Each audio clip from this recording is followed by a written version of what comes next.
Hello and welcome. We are Chris Lattner and Malte Eiben.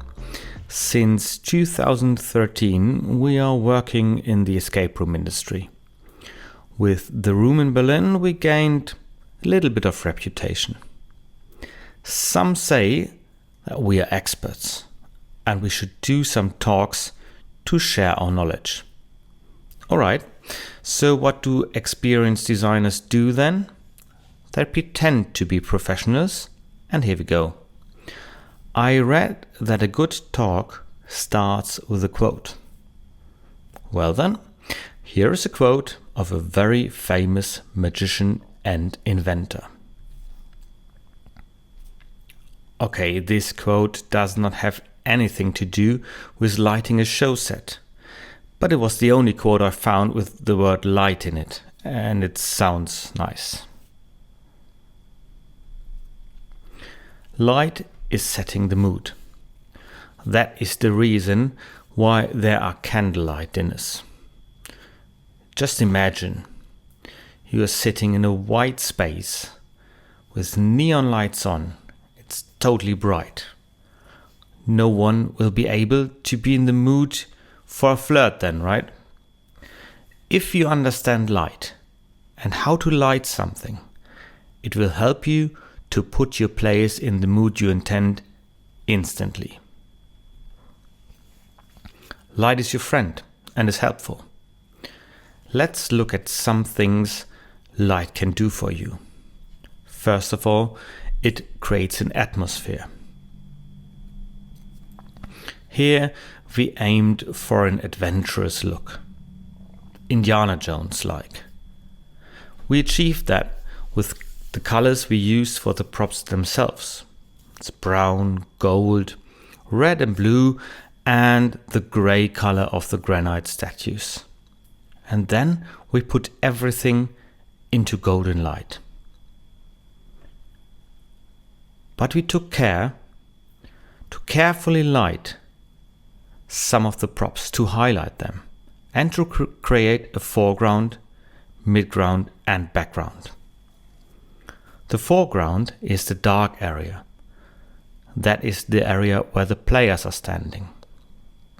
The midground is filled with boxes, props and statues. The background obviously is the back wall.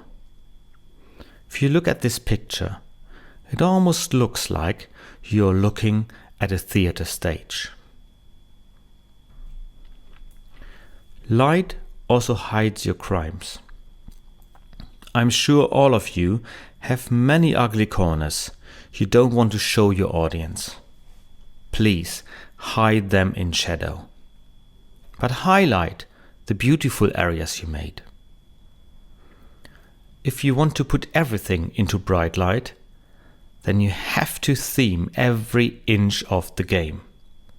It can be done, it is very pricey, and it has to be done as soon as the player carries his own light, whether it's a headlamp or a torch. But that's a different topic and a different talk. So this is the lost treasure with working lights on during a maintenance day. You clearly see how ugly the ceiling looks. The cables are just glued onto the ceiling. As we did not have the right bucket of black paint, we used different kinds of black paint and you see the spots. But if you light this scene right, everything disappears. Look at this.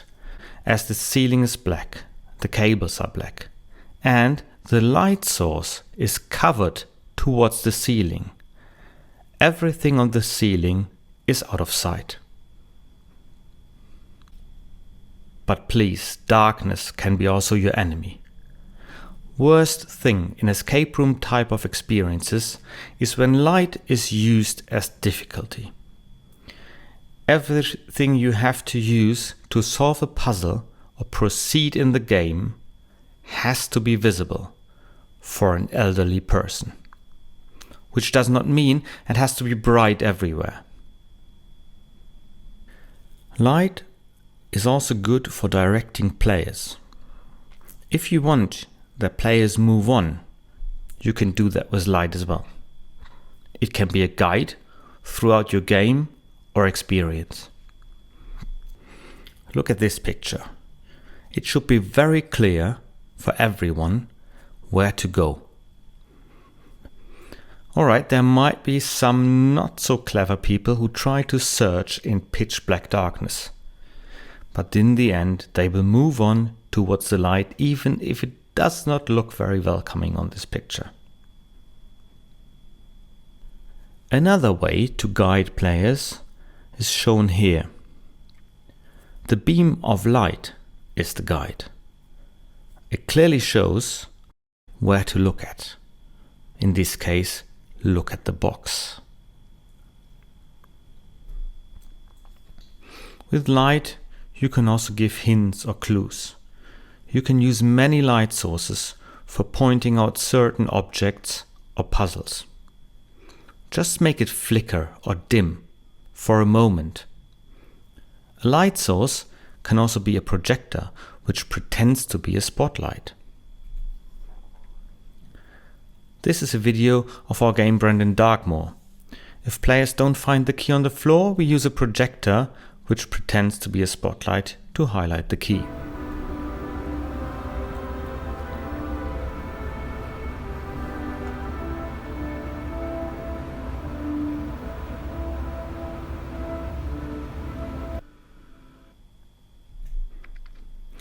As you have learned what light can do for you, I will point out 3 out of many lighting techniques.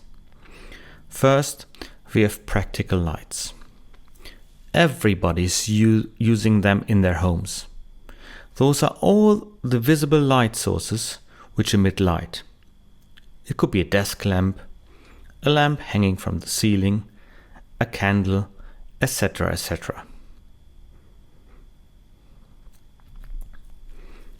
In this picture, we have 3 practicals. The lamp above the desk. Number 2 and 3 are light sources. One is lighting a painting on the left, and on the right there's a light above a bookshelf.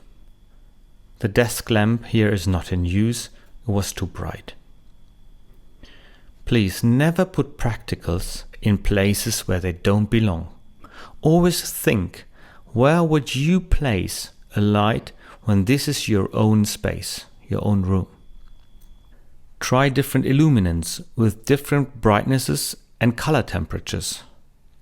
Warm white is from 2700 to 3300 Kelvin. It's very good for lighting everything into a warm and cozy light. The lower the Kelvin, the better. When you start lighting something, always start lighting a room with your practicals.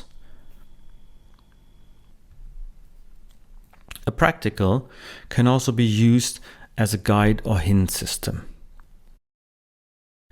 Here you see a painting which is part of our hint system. It's a screen, and if we want to point players towards that screen, we let the lamp flicker for a second. You see? The short flickering draws attention towards the painting. Now we don't have to use those stupid sound effects anymore. As soon as you lit your practicals, you might realize that certain areas are too dark. That's where motivated lighting comes in handy. A motivated light source is a light source which is not in plain sight of the viewer, which extends the practical light or accentuates it. In this picture, the practical light is the light above the table. It looks pretty nice, but there are 2 important areas which are too dark. Especially on the right side is a compartment which players have to open. On the left side there's a lock, which isn't fun to open in darkness as well. We used custom-made pin spots to highlight those two areas.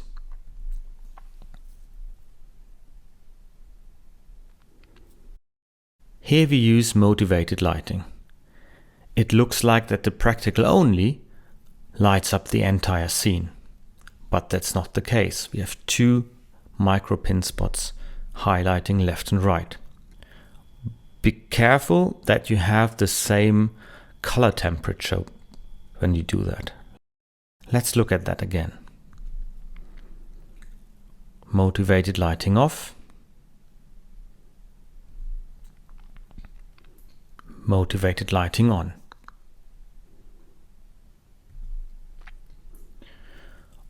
Of course, motivated lighting can also be part of your hint system. In this video, you will see motivated lighting on a map. And to point towards the map, we let it flicker. Now it's off. We let it flicker a bit, and it draws immediately attention towards the map. In real, the whole room is a bit darker. It's just the video which is too bright, and the spot doesn't look like a spotlight. It blends 100% into the scene, and it looks like that the practical above the desk is also lighting this map. And then there are effect lights. Those are used to achieve a certain effect.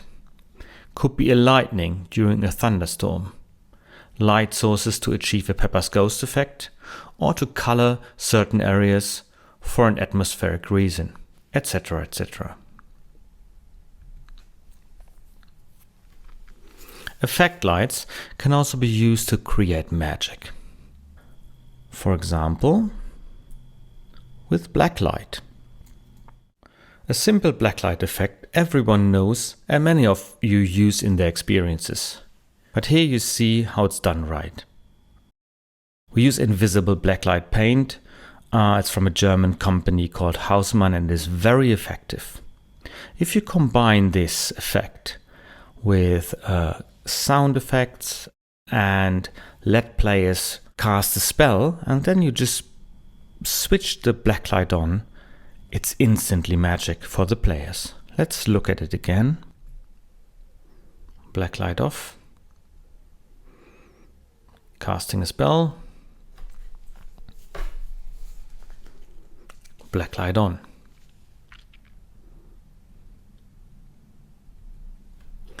Alright, let's check what you have learned.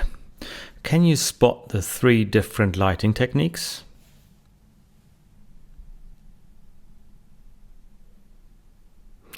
I'm sure you couldn't because there are some lights missing. There are 2 main lights which are not on the photo, but believe me, they are there. 2 bunker lamps. And we have 2 emergency lights. And a desk lamp. Those are the practicals. We enhance the practicals with motivated lighting.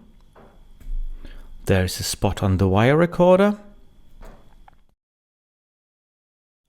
a spot on the telephone switchboard, and a spot on the king. As it's a Swedish game, they have a king, we had to highlight him.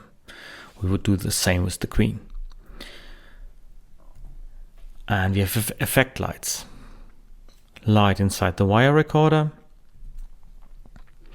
Light inside the pipe post. As soon as the pipe post arrives, it flashes just to indicate that something has arrived.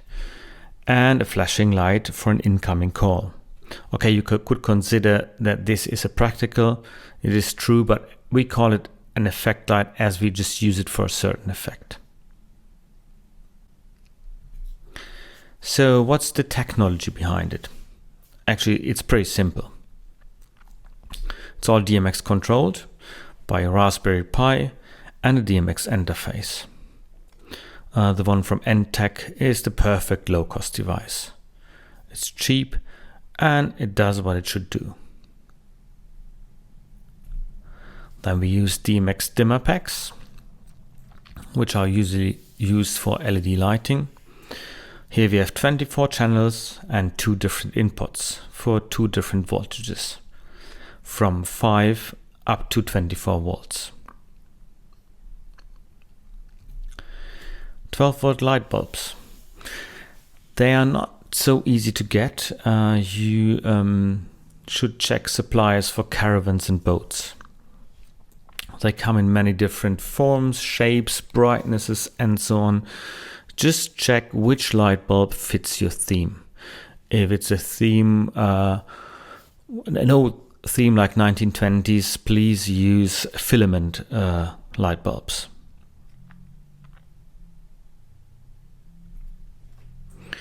And in the end, as I said, we made custom-made LED micropin spots. It's pretty simple. It's just an LED and a resistor. And you can put any kind of LED in it. Different colors, different brightnesses, different angles, and so on. And they are very handy to use with a 12-volt D-Mix dimmer pack. Here we go. Micro pin spot. And those are used in the scene where we looked at the table with the left and right dark area. Alright guys, that was the tech behind it, and I'm done with my part. Let's do a quick summary. We learned that light creates an atmosphere, hides your crimes, but darkness in important areas is simply bad design. Light directs players through your experiences, and light can help players as part of your hint system. 3 techniques to light a show set are practicals, which are all physical light sources you see in a scene. Motivated lighting should not be visible, but extends or accentuates the practicals. And finally, effect lights are used for a certain special effect. If you want to make everything more magical, combine light and sound. And this is when Malte comes in place. I will hand over the microphone to him now. I hope you enjoyed my part, and I'm pretty sure you will enjoy his part. See you later in the Q&A. Malte, please go on. Thank you. Hi. Thanks, Chris. But there's actually no need to hand over the microphone to me, as I have my microphone right here, and I even have a camera to talk to. Isn't that nice? Let me start with this overly popular quote by a lesser-known independent director named George Lucas. Sound is half the picture. My background actually is in the sound department for various films, TV and Netflix shows. I got in contact with sound design and engineering via music. Soundscapes and music can have a strong impact on the recipient, as there seems to exist a direct link to one's emotions or memories. To me, it's more like a shortcut to trigger a recipient's feelings. I would like to take the quote and make it even better. This would be a more generalized approach for that quote that include movies but other forms of experiences as well. I got into sound design for immersive experiences, especially by accident, more or less. A few years ago, Chris was asking me whether I am capable of programming a blinking pattern for a few LEDs, and fortunately I was. And in the past years, the blinking pattern of a few LEDs grew up to the size of a custom show control software suite I developed, and very detailed sound work when it comes to immersive experience design. Before I get into details on the designing of sound, so before we get started, here's a quick report on the current state of sound in immersive experiences. I need to add, it is completely based on my opinion, playing several escape games, visiting experiences, museums, etc. So there's a huge subjective disclaimer, keep that in mind. Okay, let's stay with movie theaters for a moment. Here you see a rather popular theater, the Zoopalast in Berlin. It looks very modern, somehow comfy, and you get the feeling that the designers put lots of effort and money into it. Now imagine this, there is a speaker system in there. You can't quite see it, but it's there, trust me. It's right here. Let me just zoom in for you. Oh boy. So that's how most of the experiences I played or visited felt like to me. Here's a checklist I put together to determine the amount of effort when it comes to the design of sound and music for immersive experiences. It is obvious, as seen in my crude example here, the installation doesn't match the overall design. Often escape room owners seem to be afraid of loud or dynamic volumes. I know this from my parents back when I was a child, and they were asking me constantly to turn down the volume of the TV set. But look, if there's an explosion or something big happening, it needs to be big in volume and dynamic. After all, there very rarely is a neighbor feeling disturbed at your venue.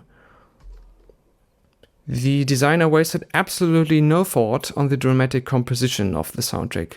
It feels like they realize one day before opening that they need some kind of sound or music and just pick what they like or find on Spotify when they search for, let's say, adventure soundtrack.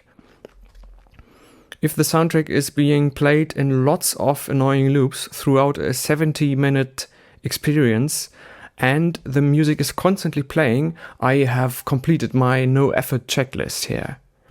Again, this is totally subjective. Here's my approach to work on these issues.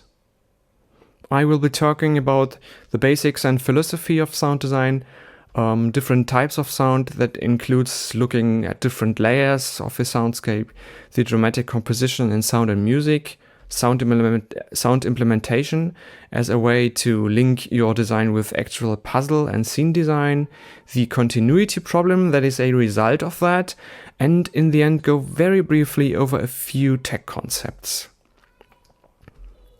Do we really need to reinvent the wheel here?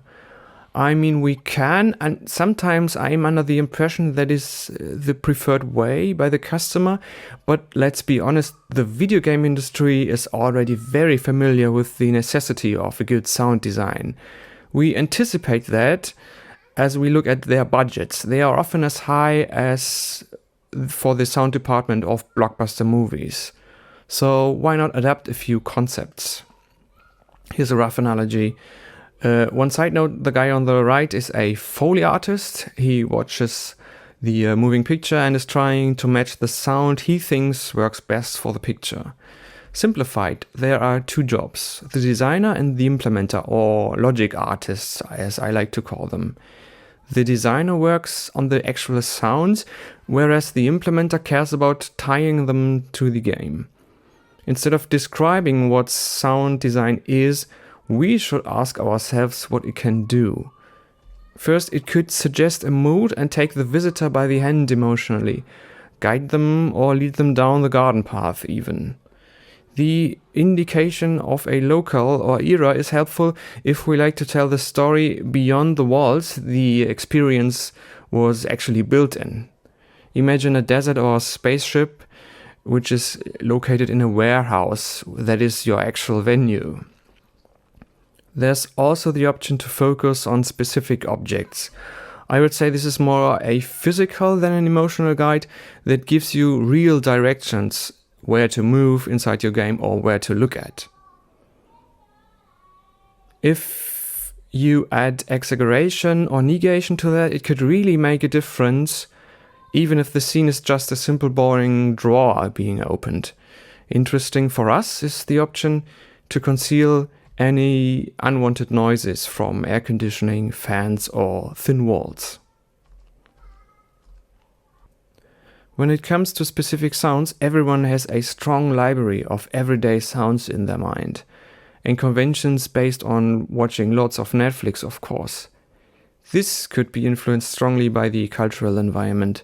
Here's a few examples. Imagine a scene at night in a movie. You will certainly hear a night owl, or a bike passing, or we see an establishing shot of the Grand Canyon, a phone's ringing, a knock on the door, etc. These are all cues that trigger the recipient's emotions or even reflexes. As a sound designer, I need to be aware about that. So some things need to be delivered by the artist, some could be changed or denied. It's these things where the fun really starts. It is quite common to arrange the soundscape in different layers, from background to foreground. We often start with the background. It includes everything the listener is surrounded with, like weather effects, room tones, or indistinct elements that suggest the presence of people. All effects the player makes himself, like the rustling of his clothes, footsteps, or the handling of objects, are included in the Foleys. Foleys have just minor importance when it comes to experience design, as the player is physically present with all his sounds he is emitting. It could be helpful, though, to include Foley when we like to tell that there's someone in the next room that is not accessible yet. I once worked on a design where the player need to knock on the door to a working drug lab. As soon as they did, they could hear the bad guys panicking inside and leaving the scene. After being able to open the door, they find the lab destroyed, as if there were indeed people just seconds before them in there. Next is sound effects. This could be any effect from in-game objects, like the push of a button, an alarm going off, something like that. It is a good idea to handle the music delicately, because it has the most potential to annoy your visitors. We differentiate between the music that is in scene, like record players or radios, and outer scene music. There are great effects possible when these two layers blend into each other. Imagine an old record player starting to play noisy music from a broken record that later in the scene blends into a clean version of the soundtrack. And this is no more being tied into the record player. If the experience includes dialogue, that would be the last layer. Every verbal spoken content is included here. That layer often has priority because it may contain information the player actually needs to proceed through the scene. That brings me to priorities. If we proceed through the game, we should always ask ourselves what layer has priority, when and why, which one's leading, and what game elements actually do need sound design. There are a few rough questions we could ask to determine whether an object will benefit from having a sound or music cue tied to itself. If the object draws attention to itself, there's a pretty good chance that it is doing that on purpose, so that is part of, let's say, a puzzle. Often the object or action tries to tell us something the players cannot grasp at the first look of it. Instead of putting text instructions everywhere, it could be an option to explain the object's behavior through a sound effect. Maybe we even need to extend or cover up something the designer was not able to build physically, like a C4 explosion, let's say. Last on the checklist is a more broader question: if the object or scene should set an emotion. It could be useful to keep in mind at what point during the game the moment occurs and ask yourself that question again.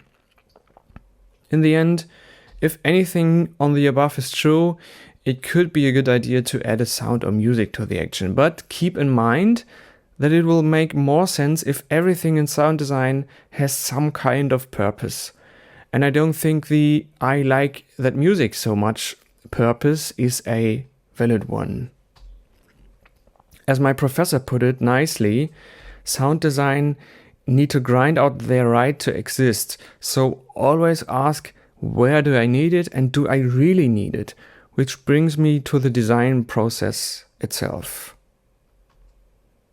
On the left, I have all layers that make up my scene the experience should be set in. Those are being perceived, altered, emotions are triggered, and this process leads to the actual experience. It happens in the visitors' heads. Not the things you build are the experience, it's what your visitors make out of it. So it is probably a good idea to do research on that filter we have in our brains in order to tweak the assets being built or designed to achieve the experience we have in mind.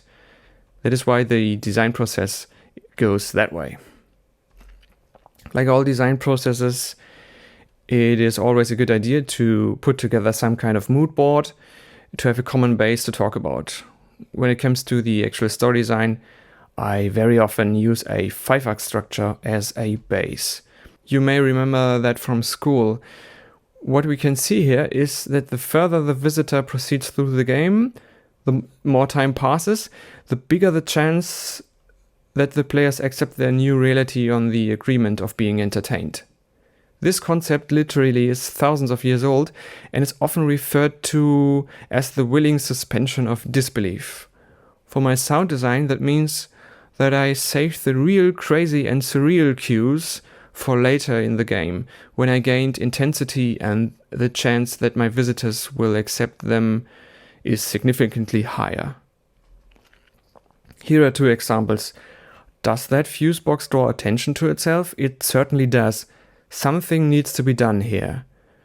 Does it need an explanation or extension of its real-world capabilities? Yes, it does. As this one is not a real fuse box, of course, it's really safe to use. You can put your fingers or anything else in there and you're safe. But it should feel like the real one, so we added light and sound effects. The result are 2 things. First, the players recognize that there's something happening when they put a fuse in there, so the electricity sound is guiding them and telling them where to look at in the room. As a side effect, they treat the fuse box very delicately because they see, smell, because we included a sense system here, and they hear the real thing. So the fuse box will not break as easily as other elements in the game because the players are really careful with that fuse box. Next example is more a scenic approach. This corridor was built for the game Brandon Darkmoor for the room in Berlin.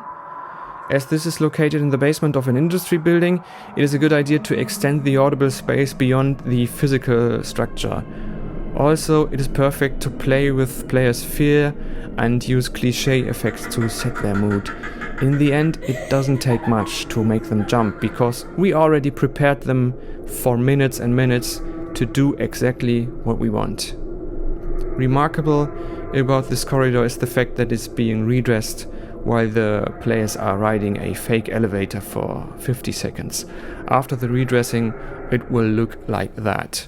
The sound design here again helps with the impression that the visitor really swear that they have moved to a different floor.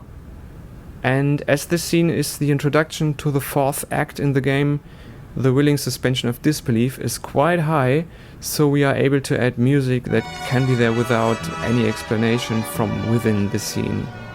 It just helps with the mood and players are most likely to accept it. Now that we have our sound design ready, here's a brief introduction on the implementation. It describes the linking between the sound and music elements and the objects or visitor interaction. And there's going to be a problem. When working on film, the main difference is that the time is controlled at every moment. I, as a sound designer, know for every point in time what the action is going to be, whereas the player interaction in an immersive experience often is not linear. I call this the continuity problem. You probably remember that one. Again, linear time enables us to plan ahead accordingly. For the experience, at best we could take a good guess what are our visitors doing and when. Even with lots of testing, an uncertainty remains. But a really strong immersive experience should feel tailor-made, like a movie. Everything happens on purpose and at least for the director, so it is probably better to avoid long linear cues in general. Imagine a teleporting machine playing a 2-minute sound effect, but the players need 3 minutes to complete the task. I would be very frustrated as a player, because I immediately know that I am slower than the designer anticipated. It is better to think of the elements more as building blocks that add up to the soundscape while the experience is running. So, do I need a programmer for that? Well, it can't hurt. There's actually software to help us sound designers that is called audio middleware. Or you could start programming yourself, or do both. That is totally fine. Here's a few popular ones when it comes to audio middleware. There's Fmod, Wise, and Fabric. These are especially tailored to work with video games. I personally do everything with Fmod because it feels like a proper audio software. Because it looks more like audio software, basically. Here's a screenshot of Fmod, and here's Reaper, a free audio software as well, for comparison. I have to add, you don't need to work with all that. You could easily use your loop player for your audio that you already know and love. But it's worth taking a look at that kind of software if you like to dig deeper into that kind of topic. A few last notes on tech concepts. Most of that is on the internet, but here's a few tips I came up with during my work on immersive experiences. If possible, use professional stage equipment. You recognize those pair speakers from before. They're quite easy to break and probably won't last long. There is a very popular 7.1 system, which I use a lot in installations. It's actually quite good, but has a nasty auto standby function that put the amplifier to sleep as there is no sound for 30 minutes. So you need to be aware about that. For comparison, here's a amplifier rack I built a few weeks ago for an immersive experience in Germany. There are lots of different speaker types, but it's quite easy. Just pick the right one for the job. Here are 3 examples. Here's JBL Control 1. This is a really popular and robust studio monitor. You can hang it on the wall or on the ceiling. Here is a transducer that is a very special kind of speaker. It's also called a butt kicker. This one is mounted on the back of a wooden or drywall or inside objects. It will make the objects resonate so that they themselves become the speaker. Lastly, there's a 600-watt subwoofer for the really quiet, subtle thunderstorm effects. Next tip is to use more small speakers with medium volume instead of just a few running at high volume. In this example, I included 19 speakers, and it is a valuable idea to do a proper wiring diagram. Try hiding your speakers. You have seen that corridor before, so where are the speakers located? They are mounted on the ceiling, behind a fabric frame, and behind the drywall, being able to resonate the wall as a whole. Hiding speakers is possible even in plain sight. We already hid them in piles of garbage, behind fabric, inside boxes. Everything is possible there. Okay, here's my checklist of sound design for immersive experiences again. I talked about what sound design can do, how to categorize sounds in order to make your building blocks work, the dramatic composition of such a design, the implementation part, how to tie the sounds to your game, the continuity problem describing that we can't predict the player's behavior completely, and some brief tech concepts. I'm always asked where to find that audio stuff. There's always the commercial option, but there are a few great options on free sound libraries, free software, or cheap hardware to build your experiences on. That was just a brief overview over just a few things Chris and I are doing. After all, I have to add, there is no right way to do these kind of things. We just talked about a way to do it. Feel free to get in touch. We really don't have any secrets that are not worth sharing and are always happy to help. We all like to have better games and experiences in the end. Thanks for listening. One last thing. It may sound like much to work on, but personally, I am already really excited if there's some kind of concept, even if it is very, very small, in light or sound design. So please start small.